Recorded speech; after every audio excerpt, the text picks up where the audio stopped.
Long time no see. Hello. How Yeah, you doing, brother? doing well. I can't complain. August 2009 was the last time that you fought here in Hawaii. Does it feel like a long time coming to be back? Oh yeah, it's definitely I'm at home, but the fight week and everything's been so foreign for me because I'm just like waking up every day like I'm just going to practice again. So I mean, it's great though. It's meant to be. Everything happens for a reason, and that's why I'm here. Is it weird like staying in a hotel that's so close to home and stuff like I that? Or mean, it is, but I just appreciate it. I take it in, and yeah, just Waikiki is Waikiki, and I only indulge in Waikiki when the boys or all my friends and family come over, and I play tourist with them. So it's not that bad. I love it. What's the Bellator experience been like so far? I know you've only had like a couple days, Oh, officially good. here. Very they treat me well. Everything's very easy and convenient. Making fight week just like Hawaii, smooth and calm. I love it, man. We talked about this earlier, but you've got this is not an easy matchup they're giving you for your first one. You got Emmanuel Sanchez. What are your kind of thoughts on this one and just what's at stake here, just the moment and the opponent? Ah, great question, man. I'm just excited to give back to all my friends, family, and fans, man. Like I haven't fought here, and ever since I started fighting out of Hawaii, I've always just wanted to come back and give back to the fans, and I'm happy that he took this opportunity, even going up in weight class. So, if there's anything I'm expecting is his high cardio and him having an easy weight cut, so we can definitely have a good fight April 23rd because I'm gonna show him all my aloha. Yeah, and were you pretty familiar with him when his name came across? Was it a name that you had recognized at Oh all? yeah, I Yeah. keep up with all the good fighters, but I appreciate guys that give good fights, and yeah, he's one of them, man. I'm glad I can go in there and get tested. Yeah, and I know for the fans, they love when they see two exciting guys get matched up. Is there part of you that enjoys that too in Oh, a weird always, way? bro. I Yeah. mean, I'm in this business to entertain, bro. That's the job, and that's all I'm always looking for. What's the how many people do we think coming out to see you? You're going to have a large contingency in the Blaisdell Center. I mean, I think so. I should. I mean, that's the biggest thing I've been worrying about is ticket sales because all the friends and family are trying to get it, and I'm trying to give back as best as I can. Like I bought a bunch of tickets just so my friends and family them could come, and yeah, bro. April 23rd, it's time to give back. Appreciate it. hmm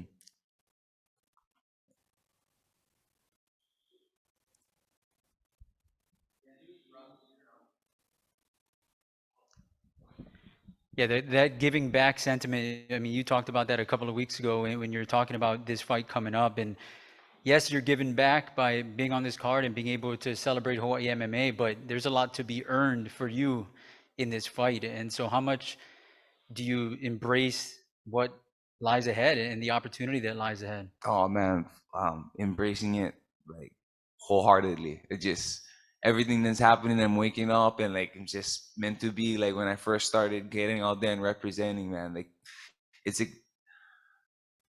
if there's anything I wanted to do in a fight was after representing was being here and fighting, and now this is my opportunity, and like that's why I feel like everything happens for a reason, man. I'm here and I'm just happy, bro. I'm happy to fight on Saturday, man, and I earned to give myself the best performance I can, and I want to give that back to Hawaii.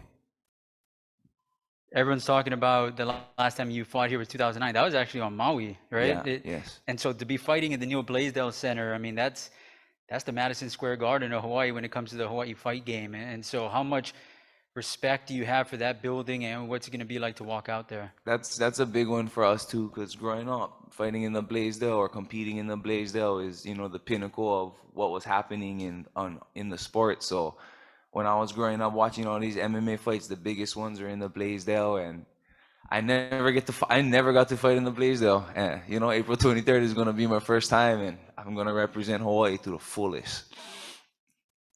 Hey, Yancy, you mentioned representing Hawaii. You are not the only, representative of the state here this weekend on the cards. How much pride is that for you with knowing that, there's just a big contingency of local fighters on this card representing in their home state?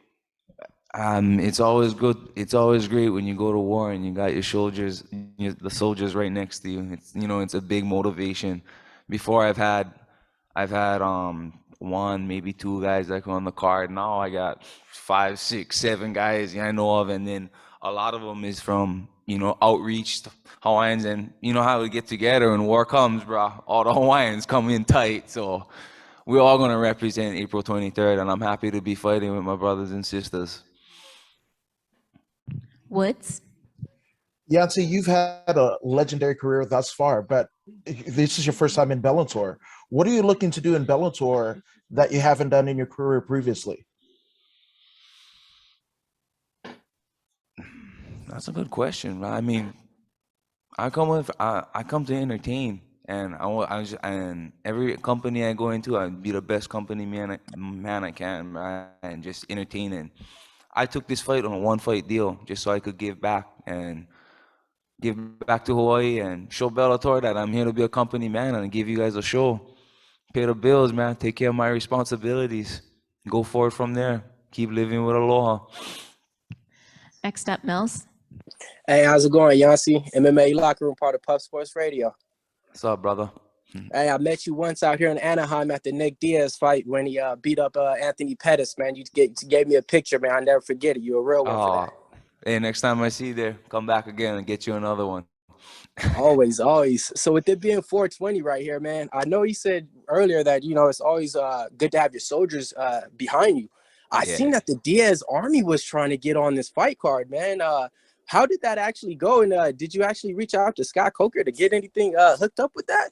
No, I mean, that's just when you mean what were you talking about when Nate tweeted out? Yeah, Nate said that he wanted to come join you out there. Yeah, bro. Nate just being Nate, just being a genius and a gangster and giving me clout at the same time. That's my brother, bro. Or in Hawaii we call it palala. That's definitely someone I'm very close to and look up to. And yeah, he's just being the homie, giving me some clout, letting the Twitter get wild for a minute, and yeah, that's what it was. But he's here to watch the fights and support me. Yeah, see, that got to feel good, man. Out there to Hawaii just to support your boy. That's a real army right there. Soldiers for life. Hey, let's go ahead and get this win Saturday. 100. Thanks, brother. Dylan? What's up, Yancy? Thanks for taking the time. We know you're a bit of a Bob Marley super fan. Do you listen to his music right before heading to the cage? And how has Marley's music influenced you as a fighter or just as a person? Bob Marley, I just love, bro. Like he's just all about love. He operated out of love, and he used music to do that. Fortunately, I fight, so I use my fighting, but I can perpetuate my law. I always listen to Bob Marley. I named my daughter after his song Kaya, so he's a big influence in my life, but not like just his music, but how he just wanted to bring everyone together, bro. And that's definitely something I know I was born to do, and I'll keep doing. One love. Good luck, brother. Good luck this weekend. Thank you, bro. Thank you, and that concludes our time.